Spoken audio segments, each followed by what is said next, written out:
오늘 은혜 받으실 하나님 말씀은 요한복음 14장 27절 한 절만 보겠습니다. 자, 모니터에 있으니까 합독합니다. 시작. 편안을 너희에게 끼치노니 곧 나의 편안을 너희에게 주노라. 내가 너희에게 주는 것은 세상에 주는 것과 같이 아니하리라. 너희는 마음에 근심하지도 말고 두려워하지도 말라. 아멘. 할렐루야. 우리 앞뒤 옆 사람에게 편안하시길 바랍니다 라고 인사하시기 바랍니다. 편안하시길 바랍니다. 전 요한복음 14장 27절에 있는 말씀을 중심으로 지난해를 돌아보자 이런 제목으로 말씀을 증거합니다. 여러분, 지난해 12월 달에는 어떤 마음을 가지셨나요? 좀 아쉬운 마음? 아니야, 2025년에는 내가 목표하고 계획한 것을 이루기에 힘쓰고 또 힘쓸 것이다. 아마 그런 이 다짐과 또 스스로의 자신을 응원했을 것입니다. 2025년 벌써 1년이라고 하는 시간이 이제 흐르고 있습니다. 여러분, 모든 일에 분명한 목표를 세웠겠지만 지금 2025년도에 여러분이 계획한 목표에 몇 % 이루어졌나요? 여러분, 목표가 흔들리면 첫째는 귀중한 시간이 소비됩니다. 또 목표가 흔들리게 되면 귀중한 물질도 소비되고 또 노력이라고 하는 것이 다 허송세월 될 수도 있습니다. 여러분, 2025년도 계획한 목표가 여러분 얼마 남지 않았지만 최선을 다해서 그 목표를 이루어가는 믿음의 하나님의 사람이 되시기를 주님의 이름으로 축원합니다. 물론 저와 여러분이 목표를 세웠다 할지라도 우발적이거나 또 불가능적인 그런 일들이 우리에게 올 수 있지만 하나님 앞에 우리가 기도하고 간구하면 대처할 만한 능력을 하나님께서 저와 여러분에게 주신다는 사실로 믿게 되기를 주님의 이름으로 축원합니다. 그래서 저와 여러분의 분명한 목표가 흔들리지 말아야 합니다. 2025년도에 반드시 하나님께서 내게 이루어 줄 거라고 하는 그런 믿음의 고백이 저와 여러분의 고백이 되시기를 주님의 이름으로 축원합니다. 아직도 시간이 우리에게 많았고 주어진 일들이 많은데 아직 틀렸어, 이제 끝이야, 나에겐 기회가 없을 거야 라고 하는 절망과 원망의 언어가 아닌 아직도 늦지 않아서 할 수 있어, 하면 돼 라고 하는 그런 믿음의 고백을 하시기를 주님의 이름으로 축원합니다. 얼마 전 어떤 집사님에게 전화를 받았습니다. 우리에게 나오는 분은 아니고 다른 교회 나는 집사님인데 아마 이 교회 설교 유튜브 방송을 들었나 봐요. 그분이, 그 집사님이 저에게 이런 말씀을 합니다. 목사님, 큰 은혜 받았습니다. 그래서 한 목회자가 은혜 받았다면 입이 쭉 이렇게 벌어지거든요. 근데 무슨 은혜를 받았는가 이렇게 들어보니까 목사님 살아있는 자에게는 기회가 있다고 말씀하셨는데 그것이 너무 가슴에 와닿아요. 살아있는 자에게는 기회가 있다. 너무너무 가슴이 와닿아서 지금 내가 목사님 주신 그 말씀을 붙잡고 지금 하루하루 힘차게 살아가고 있습니다. 그래요. 여러분, 살아있다는 것은 가능성이 있다는 것입니다. 살아있다는 것은 불가능을 가능케 하는 능력이 있다는 것입니다. 여러분, 덧붙여서 저와 여러분이 조그만 겨자씨 같은 믿음이 있으면 이 산을 들려 바다에 던지라 해도 그대로 던지는 것처럼 여러분의 믿음으로 말미암아 문제가 해결되고 여러분의 겨자씨 같은 그 믿음으로 말미암아 병고침을 받게 되고 여러분의 그 겨자씨 같은 믿음으로 말미암아 가정이 변화가 되고 여러분 사업이 변화되고 물권과 영권, 인권을 하늘로부터 온다는 사실을 믿게 되기를 주님의 이름으로 축원합니다. 여러분, 원망과 불평하는 사람은 자기에게 없는 것을 보고 원망합니다. 근데 여러분, 긍정적인 사람, 적극적인 사람, 생산적이고 창조적인 믿음의 사람은, 기적을 일으키는 대부분의 사람들은 자기의 있는 것을 가지고 감사합니다. 있는 것 때문에 하나님이 나를 사용하신 것이고, 있는 것 때문에 하나님이 나를 도와줄 것이고, 있는 것 때문에 하나님께서 나에게 기적을 베풀 거라고 하는 그런 믿음의 신앙으로 저와 여러분이 전진하기를 주님의 이름으로 축원합니다. 2025년도 얼마 남지 않았습니다만 우리가 그렇다면 지난해를 우리가 돌아보면 뭘 돌아볼까요? 첫째로, 내가 신본주의적으로 살았나? 신본주의라고 하는 단어, 인본주의라는 단어는 학교에서 강의할 때 쓰는 용어인데, 이 신본주의라고 하는 것은 뭐냐면 말씀에 의존적인 신앙을 의미합니다. 즉 이 말을 한마디로 정의하면 말씀대로 살았는가 라고 하는 내용입니다. 우리가 주여 주여 하는 것이 아니라 주의 말씀을 내 가슴판에 새기고 내가 말씀에 따라 움직이는 믿음의 사람으로 내가 살아왔는가를 여러분 한번 되새기는 시간 되시기를 주님의 이름으로 축원합니다. 여러분, 하나님의 뜻은 무엇일까요? 항상 기뻐하고 쉬지 말고 기도하고 범사에 감사하는 것이 하나님의 뜻입니다. 여러분, 성경을 읽다가 저와 여러분에게 주시는 말씀이 꽉 왔어요. 이것이 뜻이에요. 염려하지 마라, 걱정하지 마라, 기도하라, 감사하라. 여러분, 이러한 말이 각 개인에게 다 달라요. 환경과 처지에 따라 다른데 여러분, 그 말씀이 여러분에 확 꽂혔다면 이것을 뇌마라고 말하는데, 이 뇌마대로 하게 되면 여러분 기적이 일어난다는 사실로 받아들이기를 주님의 이름으로 축원합니다. 우리가 이 하나님의 말씀을 의지하고 살아가려면 가장 중요한 것이 뭐냐면 성령의 충만입니다. 여러분, 성령의 세례와 성령의 충만은 어떤 관계가 있느냐? 성령의 세례를 받으면 예수 그리스도를 주로 고백하고 하나님을 아버지로 믿음이 오게 되는 거예요. 그리고 이 세례를 받은 사람들은 하나님의 살아계심에 대한 부분이 이제 마음에 와닿기 시작을 합니다. 그리고 고백을 하게 됩니다. 하나님은 나의 아버지고 예수님은 뇌절에서 십자가에 못 박혀 달려 돌아가시고 장사 지낸 자 되었다가 3일 만에 부활했다. 이것이 세례 받은 자들의 특징입니다. 그렇다면 충만은 뭐냐? 여기서 한 단계 더 나아가서 적극적으로 여러분 믿음의 생활을 하는 것이 바로 성령의 충만이라고 하는 것입니다. 여러분, 성령의 충만을 받은 사람은 찬양을 드리고 싶고, 또 성령의 충만을 받은 사람은 봉사하고 싶고, 성령의 충만함을 받은 사람은 용서하고 이해하려고 하는 그런 마음이 나도 모르게 들어요. 그리고 성령에 충만하게 되면 다른 사람들이 왜 이렇게 불쌍한지 자기에게 상처 주고 자기에게 욕하고 화내고 또 다른 사람 통해서 이 해를 끼쳤을 때 그 사람에 대해서 미운 감정이 아니라 그렇게 불쌍합니다. 여러분, 성령의 충만함으로 말미암아 여러분 2025년도 마무리를 잘하는 저와 여러분 되시기를 주님의 이름으로 축원합니다. 우리 마음속에 하나님 말씀이 있다 할지라도 하나님의 성령의 충만함이 우리에게 임하지 않으면 어느새 우리는 인본주의적인 그런 삶을 살아가게 되는 것입니다. 여러분, 우리가 말씀 안에서 성령이 충만하면 그는 하나님의 버리심을 받지 않습니다. 그가 사막에 가든 어딜 가든지 하나님께서 지키신다는 사실로 믿어서 저와 여러분의 성령의 충만함을 추구해 나가는 믿음의 사람이 되시기를 주님의 이름으로 축원합니다. 그럼 목사님, 내가 어떻게 해야 성령 충만합니까? 성령 세례를 받았는데 성령 세례 받은 특징, 교회 오면 마음이 편안하고 찬송가를 부르도 마음이 편안하고 목사님의 설교를 들을 때 성경을 읽을 때마다 그 말씀이 내 가슴에 확 꽂히는데 이건 세례를 받은 의미의 특징인데 충만은 뭡니까? 여러분, 충만은 여러분 하나님 앞에 찬양하고, 그리고 여러분 하나님 앞에 주기도문으로 하나님께 기도하고, 그리고 여러분 충만한 결과는 뭐냐? 감사하는 자 되시기를 주님의 이름으로 축원합니다. 여러분이 하루에 10번씩 감사하면 감사하는 일들이 자꾸 쫓아오는 거예요. 원망하면 원망하는 일들이 자꾸 쫓아오게 되는 겁니다. 하나님께 영광을 돌리면 하나님의 영광스러운 일들이 자꾸 쫓아오는 겁니다. 왜? 우리가 믿음으로 고백한 것은 4차원입니다. 이 땅에 있는 물질의 세계는 3차원이에요. 여러분, 3차원의 세계를 어떻게 만드셨어요? 하나님이 가라사대 빛이 있으라 하심에 빛이 있었고 윗물과 아랫물로 나뉘려 하심에 그대로 나뉘어졌다.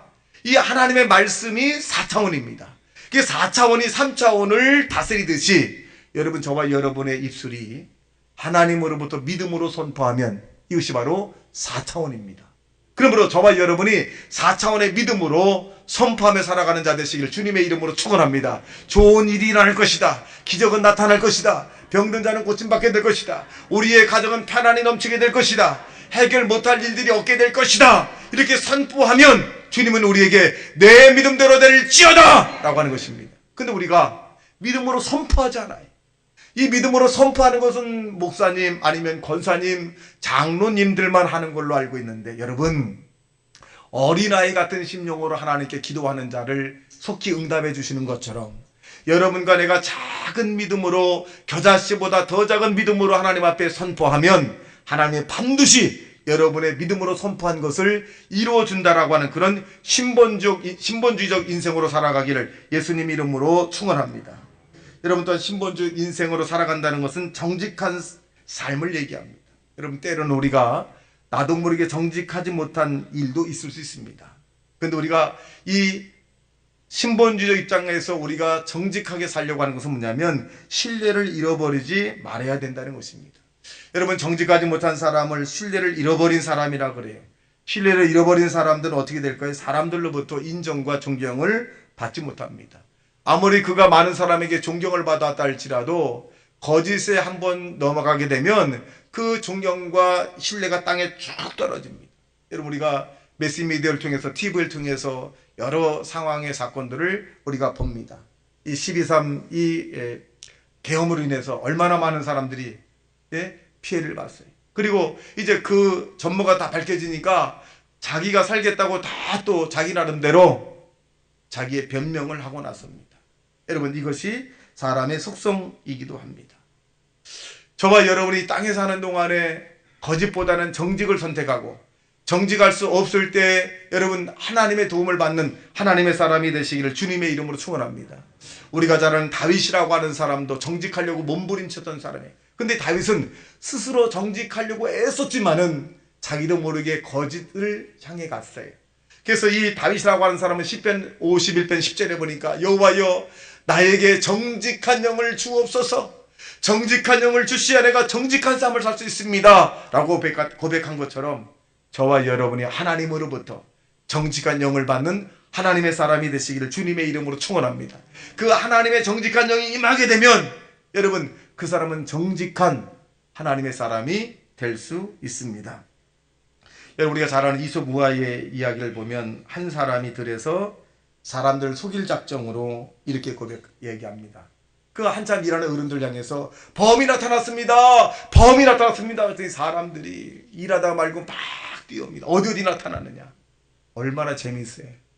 사람들이 자기 말에 속아주니까 너무너무 재밌는 거예요. 얼마 있다가 또 범이 나타났습니다. 범이 나타났습니다. 하니까 또 사람들이 후다닥 가서 어디냐고 하는 거예요. 아이고 거짓말인데 너무너무 재미있잖아요. 여러분, 3번 이후에는 사람들이 그 사람을 신뢰하지 않습니다. 여러분 마찬가지예요. 여러분, 한 번의 거짓말을 감추려면 2번 내지 4번을 감싸야 돼요. 여러분, 땅에 드러나지 않은 것이 없다라고 말씀하고 계십니다. 여러분, 결국 이 사람은 인간적인 파탄을 가져올 수밖에 없습니다.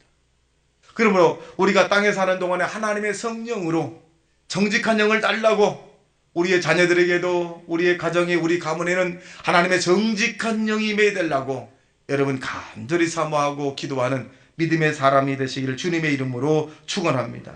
더 나아가 우리는 성결한 성도가 될 수 있도록 여러분 뒤를 돌아보셔야 합니다. 여러분, 성결함, 깨끗한 거룩한 구별된 그런 삶을 의미합니다. 허랑방탕하고 술 취하고 세속적인 그런 삶이 아니라 여러분 주님의 길, 거룩한 길을 가는 하나님의 사람이 될 때 여러분 하나님께서 저와 여러분을 영혼이 잘된 같이 범사가 잘되고 강건한 축복의 길로 인도해 준다는 사실로 믿게 되기를 주님의 이름으로 축원합니다. 여러분, 깨끗한 마음이 바로 주님을 바라볼 수 있습니다. 여러분, 우리 스스로 깨끗해질 수 없어요. 아무리 우리가 깨끗하게 노력하고 의지와 경험과 결단을 해도 우리 마음은 부패하고 가증스러워서 깨끗해질 수 없습니다. 하나님의 성결한 영이 여러분 심령 가운데, 나의 심령 가운데 임할 수 있도록 늘 기도하는 하나님의 사람이 되시기를 주님의 이름으로 축원합니다. 그래서 추악하고 또 악한 자들과 함께 하는 것이 아니라 늘 주의 성령과 함께하고 믿음의 사람과 함께하고 주와 함께하는 하나님의 사람이 되어서 신본주의적 믿음을 살아가는 하나님의 사람이 되시기를 주님의 이름으로 축원합니다. 더 나아가서 우리는 사랑의 삶을 살았는가를 체킹해야 합니다. 2025년도에 내가 목표한 세운 것들 가운데 내가 정말 사람을 사랑하리라 라고 고백했던 것이 있다면 이제 그 사랑은 오래 참고 여러분 참고 견디고 인내하는 것입니다. 여러분, 가장 가까이 있는 사람에게 화를 벌컥 내고 그것도 모르냐 그러고 답답해 죽겠다고 얘기하고 아이고 내가 하면서 말이야 이렇게 했다면 인내심이 좀 부족한 것이고 사랑이 조금 부족한 것입니다. 여러분, 사랑은 오래 참는다 그랬어요. 사랑은 모든 것을 견디고 모든 것을 바라고 모든 것을 믿는 것입니다. 여러분, 우리가 이 땅에 사는 동안에 하나님의 사랑을 받은 저와 여러분, 하나님이 얼마나 저와 여러분을 오래 참고 견디고 인내하고 그리고 기대하고 계십니까? 여러분, 2025년도에 저와 여러분이 사랑이 좀 부족했다면 예수 그리스도 안에서 충만한 사랑으로 사람을 향해서 견뎌주고 또 이해하고 또 용서하고 감싸주는 자 되시기를 주님의 이름으로 축원합니다. 우리 마음속에 내가 사랑이 있느냐 없느냐를 어떻게 할까요? 내가 다른 사람이 하는 일이 내 마음에 들지가 않아. 막 화가 나고 답답하고 막 그래. 설득과 이해하기보다는 먼저 우리의 감정적인 표현이 나가게 되면 사랑이 좀 부족한 거예요. 근데 사랑이 좀 있는 사람은 그렇게 답답하고 내 마음이 좀 좁구나. 내가 좀 넓어야 되겠구나. 라고 하면서 견디고 인내하고 참고 나가는 것입니다. 여러분, 사랑하면 하나님이 우리 안에 거하지만 사랑하지 아니하면 하나님의 사랑이 없다면 우리 안에 하나님의 성령이 거하지 않게 되는 것입니다. 보는 바 사람을 사랑하지 못하는 자가 보이지 않는 하나님을 사랑할 수 없다. 여러분, 성경은 철저하게 여러분의 가족을 사랑하라 그랬어요. 자기의 가족을 돌아보지 않는 자는 불신자보다 악한 자라고 말합니다. 여러분, 자기의 가족을 아낌없이 사랑하고 아낌없이 응원하고 지지하고 여러분 존경하고 인정하는 하나님의 사람이 되시기를 주님의 이름으로 축원합니다. 자기의 가족을 악평하는 사람은 하나님이 슬퍼하십니다. 어느 곳에 가든지 여러분의 가정을 여러분 인정하고 믿어주고 신뢰하고 응원하고 지지하는 하나님의 사람들이 되시기를 주님의 이름으로 축원합니다. 이것이 바로 사랑입니다. 여러분, 2025년대 우리가 사랑하지 못했다면 지금이라도 시작을 해도 늦지 않는다는 사실로 믿게 되기를 예수님 이름으로 축원합니다. 둘째로 보면 우리는 하나님께 모든 것을 맡기고 살았는가? 마태복음 6장 33절에 있는 말씀을 보겠습니다. 시작. 그런즉 너희는 그의 나라와 그 일을 구하라. 그리하면 이 모든 것을 너희에게 더하시리라. 맡겨야 되거든요. 하나님의 나라를 먼저 구해야 돼요. 하나님의 의를 먼저 구해야 됩니다. 하나님이 원하시는 것이 무엇인가를 우리는 찾아야 합니다. 그러게 되면 저와 여러분이 간구하는 모든 것들마다 하나님께서 응답해 주신다. 베드로전서 5장 7절의 말씀에 보면 우리에게 또 부탁하십니다. 시작. 너희 염려를 다 주께 맡기라. 이는 그가 너희를 돌보심이로다. 여러분, 염려라고 하는 메리즈로 씁니다. 갈라지는 마음. 이루어지지 않을 것 같기도 하고 이루어질 것 같기도 하고. 여러분, 우리가 예수 그리스도 안에서는 이루어질 것이다. 이루어진다. 언젠가는 반드시 이루어질 것이다 라고 하는 그런 믿음이 여러분, 이것이 하나님께 맡기는 신앙이에요. 여러분 생각과 여러분 뜻과 여러분 의지, 여러분 경험은 안 될 것 같아도 여러분의 입술로 될 것이다 하면 여러분의 경험이 깨지고 의지가 깨져서 하나님의 영광이 나타난다는 사실을 믿게 되길 주님의 이름으로 축원합니다. 이게 믿음입니다. 여러분, 이런 믿음이 있는 사람을 하나님이 찾으시는 거예요. 우리가 믿음의 열매를 얻게 되면 하나님이 기뻐하시고 하나님이 영광을 받으시기 때문에 여러분, 이 땅에 사는 동안에 우리가 안 되고 원망하고 불평하고 힘들게 사는 것이 하나님의 뜻이 아니라 우리가 이 땅에 사는 동안에 편안하고 행복하게 사는 것이 하나님의 뜻이라고 믿게 되시기를 주님의 이름으로 축원합니다. 그래서 우리는 어쩌든 간에 하나님의 뜻을 이루어드려야 돼요. 우리 옆 사람에게 하나님의 뜻은 당신의 행복함입니다. 시작. 하나님의 뜻은 당신의 행복함입니다. 행복해야 돼요. 하나님의 뜻은 여러분과 내가 즐겁게 인생을 사는 거예요. 하나님의 뜻은 저와 여러분이 이 땅에서 건강하게 사는 것입니다. 하나님의 뜻은 저와 여러분의 가정이 영혼이 잘된 같이 범사가 잘되고 강간한 축복을 받는 것이 하나님의 뜻입니다. 사단은 도둑질하고 죽이고 멸망시키려고 합니다. 여러분, 거기에 속지 말고 여러분의 가정은 정말 좋은 하나님의 축복받는 가정이 된다는 사실로 믿고 모든 것을 맡기는 자 되시기를 주님의 이름으로 축원합니다. 그다음 목사님, 내가 하나님께 맡기는 행위가 어떤 행위일까요? 그 행위가 뭐냐? 여러분, 최소 하나님 앞에 5분 정도는 기도하세요. 하나님, 오늘 우리의 삶을 우리의 자녀들 주님께 다 맡깁니다. 건강하게 하시고 운전하는 자녀들 손자들 있는데 아버지 하나님, 운전 잘할 수 있게 도와주시고 또 만나는 사람 좋은 사람 만나게 도와주시고 선생님도 좋은 선생님, 직장 상관도 좋은 상관, 아래 직원도 좋은 직원을 만나게 해주세요. 여러분, 적어도 5분 정도 이상 하나님께 기도해야 맡긴다고 하지. 기도 안 하면 맡기는 거 아니거든요. 여러분, 기도라는 게 뭐냐? 던진다는 거, 던진다. 맡긴다, 던진다. 여러분의 문제를 던지는 거예요. 누구에게? 하나님에게. 여러분, 그리할 때 하나님이 여러분 맡아주셔서 여러분의 계획과 여러분의 소원을 이루어준다는 사실로 믿게 되길 주님의 이름으로 축원합니다. 천지만물을 지은 하나님에게 우리가 맡긴다는 것은 뭐냐? 하나님 앞에 찬양하는 거예요. 찬양은 뭐냐? 곡조 있는 기도입니다. 여러분, 이 찬양은 초신자 때의 찬양과 또 1년 이상 다닐 때의 찬양이 달라요. 내 가슴 속에 찬양이 들을 때 뭔가 확 와닿는 게 있습니다. 그러면 그 찬양의 내용의 일들이 여러분의 영적인 상태를 얘기합니다. 그 찬양을 여러분 찾아서 불러보십시오. 놀라운 일이 생깁니다. 여러분이 마음속에 와닿는 이 찬양, 아니 예배 시간에, 아니 준비 찬양 시간에, 아니 기독교 방송을 듣다가 여러분 가슴속에 와닿는 그 찬양이 있을 때 여러분 그것을 소홀히 하지 마십시오. 성령이 주는 음성을 여러분 그냥 소멸하지 마십시오. 그 찬양을 자세히 여러분이 불러보시고 배워보시고 여러분 흥얼흥얼 해보십시오. 여러분 곡조 있는 찬양이 기도가 되어서 하나님 나라의 상달이 되어서 응답이 된다는 사실을 믿게 되기를 주님의 이름으로 축원합니다. 고린도전서 2장 9절에 있는 말씀에 보면 시작, 기록된 바 하나님이 자기를 사랑하는 자들을 위하여 예비하신 모든 것은 눈으로 보지 못하고 귀로 듣지 못하고 사람의 마음으로 생각하지도 못하였다 함과 같으니라. 여러분이 계획한 거 있잖아요. 하나님께 기도했을 때 기가 막히게 하나님께서 역사합니다. 여러분의 며느리들, 여러분의 사위들이 하나님께 여러분의 기도하면 기가 막힌 곳에 지금 훈련받고 있는 거예요. 기가 막히게 상상할 수 없는 그런 일들이 여러분 일어나게 되어 있습니다. 여러분이 믿지 않아요. 믿어야 돼요. 늦지 않았다고 고백해야 됩니다. 하나님께 맡긴다고 여러분 기도하셔야 돼요. 여러분 보십시오.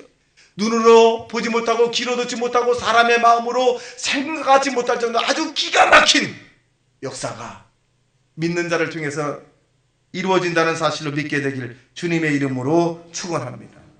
첫째로 우리는 전도하며 살았는가라고 우리는 뒤돌아봐야 합니다. 그 나라와 그 일을 먼저 구하라, 그 모든 것을 더하는 것처럼 우리 인생을 사는 데는 반드시 순서가 있어요. 먼저 할 일과 나중 할 일이 있습니다. 중요한 일과 중요하지 않은 일들. 여러분, 일이라고 하는 것은 먼저 할 일과 나중 할 일을 뒤집게 되면 엉망진창이 됩니다. 그리고 굉장히 힘들어요. 경험과 지혜가 있는 사람들은 어떤 사람이냐? 먼저 할 일과 나중 할 일을 잘 구분합니다. 잘 구분해요. 근데 경험이 없는 사람은 먼저 할 일과 나중 할 일을 막 뒤죽박죽하니까 힘은 힘대로 들고 또 돈은 돈대로 들고 시간은 시간대로 들고 머리는 머리대로 아프고 또 문제는 문제대로 막 발생이 됩니다.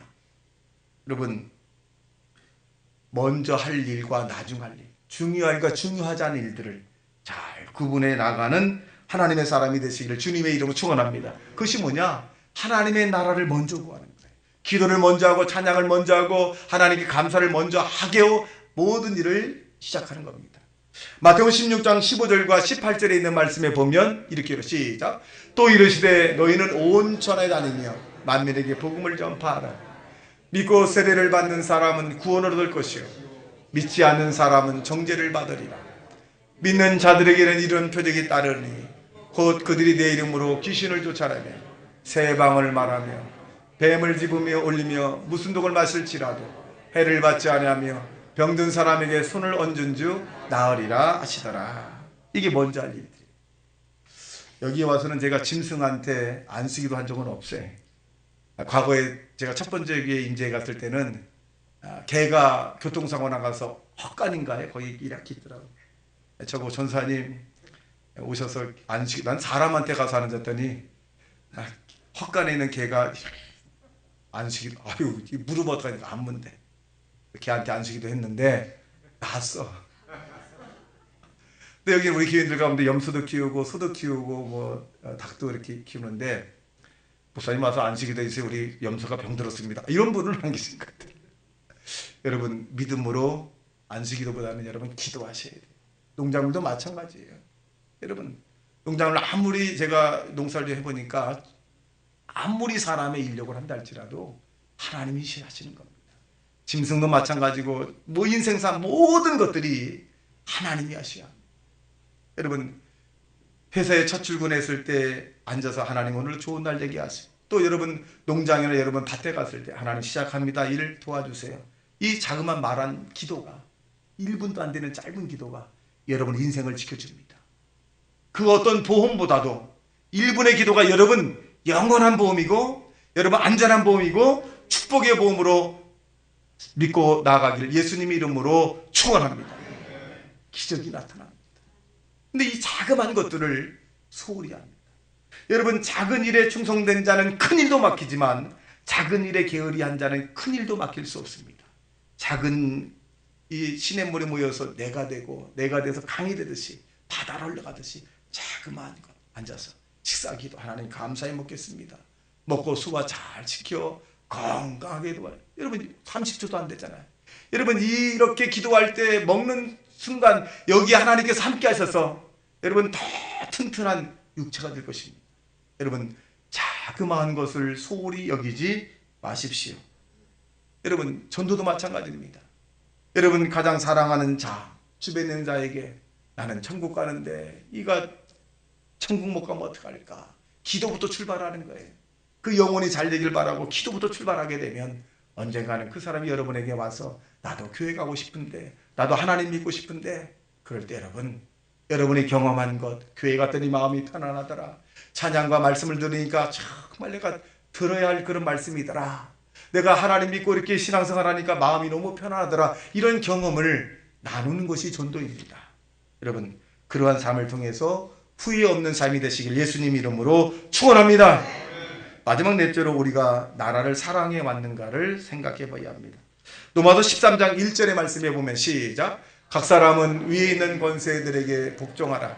권세는 하나님으로부터 나지 않음이 없나니 모든 권세는 다 하나님께서 정하신 것이라. 여러분 대한민국은 살기 좋은 나라입니다. 제가 외국에 나가서 요즘에는 안 나갑니다만은 나가서 볼 때마다 너무 대한민국이 좋아요. 대한민국이 너무 좋습니다. 여러분 치안도 잘 되고 여러분 경제도 이 정도는 어마어마한 성장한 거 아닙니까? 여러분 이 대한민국에 태어나신 하나님께 감사하고 이 우리나라를 여러분 정말 사랑하는 하나님의 사람이 되시기를 주님의 이름으로 축원합니다. 사무엘 선지자는 자기 민족 이스라엘을 위해서 기도를 쉬는 죄를 범하지 않는다 그랬습니다. 마찬가지로 저와 여러분이 이 나라 이 민족을 위해서 대통령과 이 저기는 군수와 시원들과 모든 공직자들 위해서 또 50만 명의 장병들을 위해서 10만 이하의 경찰 관료들을 위해서 여러분 늘 기도하는 그런 나라를 사랑하는 하나님의 사람이 되시기를 주님의 이름으로 축원합니다. 여러분 나라가 부강하고 잘 살아야 외국에 나가서도 떵떵거리고 있을 수 있습니다. 나라가 힘이 없으면 여러분 외국에서도 인정을 받지 못합니다. 여러분 나라가 잘 살아야 합니다. 여러분 일제시대 때 우리는 이름도 빼앗기고 그리고 글도 빼앗기고 다 빼앗겼어요. 얼마나 힘들었을까요? 신앙생활도 마음대로 할 수 없습니다. 여러분 해방이 되어서 우리가 이렇게 자유롭게 신앙생활하고 자유롭게 우리가 살 수 있던 것은 바로 하나님의 은혜로 여기고 또 이전에 수고했던 독립군들 그들의 수고 헌신을 통해서 하나님께 응답했다는 사실을 믿어서 나라를 사랑하는 자 되시기를 주님의 이름으로 축원합니다. 그럼 나라를 사랑하면 목숨 어떻게 해야 되나요? 질서를 잘 지켜야 돼요. 질서. 여러분 우리에게 주어진 맡겨진 질서에 운전할 때도 어떻게 하느냐? 속도를 잘 준행해서 지켜야 되고 차선을 잘 지켜야 되고 또 횡단보도 잘 해야 됩니다. 잘 이렇게 우리가 해야 됩니다. 될 수 있으면 물론 세금도 마찬가지입니다. 주어진 일에 저와 여러분이 여러분 거기에 대해서 대처하는 하나님의 사람이 되시기를 주님의 이름으로 축원합니다. 환경도 마찬가지입니다. 이 해달 별을 우리가 바라볼 때 얼마나 좋습니까? 그리고 나무 풀 한 폭이라도 이 시냇가에 있는 모든 것들이 다 하나님의 작품이고 우리만 살고 끝나는 것이 아니라 우리 후손에게 물려줘야 돼. 그러니 저와 여러분이 자연을 깨끗하게 사용하는 하나님의 사람이 되시기를 주님의 이름으로 축원합니다. 여기에 와서 느낀 것은 과거에 어디에 있을 때는 야외를 가지겠는데 야외에 있는데 거기 갈 때는 이제 교인들이 이제 퐁퐁도 가져가고 막 그래가지고 거기 내과에다 막 씻어요. 막 씻어. 가서 내가 이제 당연한 자라서 그렇게 하는구나. 여기 와서 이제 갔더니 여기는 다 가지고 오더라고. 다 가지고. 그래서 이게 좀 차이가 나구나. 여기가 자연 환경을 자연을 보존하고 사랑하고 정말 그 하나님이 만든 이 정원을 아끼는구나. 그래서 제가 얼마나 부끄러워요. 그걸 당연하게 생각을 했으니까 그렇게 하는 것이 왜 그렇게 했다니까. 그렇게 했다니까. 근데 여기는 일천 안 하더라. 여기는 정말 하나님이 사랑하는 사람들만 뽑아서 왔구나. 이런 생각을 해봤습니다. 여러분, 하나님 우리에게 준 이 정원 얼마나 아름다워요. 얼마나 좋습니까? 이 하나님이 우리에게 주신 이 정원을 잘 관리하고 후손들에게도, 여러분 자손들에게 잘 물려주는 믿음의 하나님의 사람들이 되시길 주님의 이름으로 축원합니다. 그래서 우리 지난해를 돌아보듯이 다시는 우리가 후회하지 않는 그런 2025년도가 되시기를 주님의 이름으로 축원합니다. 다시 말씀 생각하며 통성으로 기도합니다. 주여, 주여, 주여.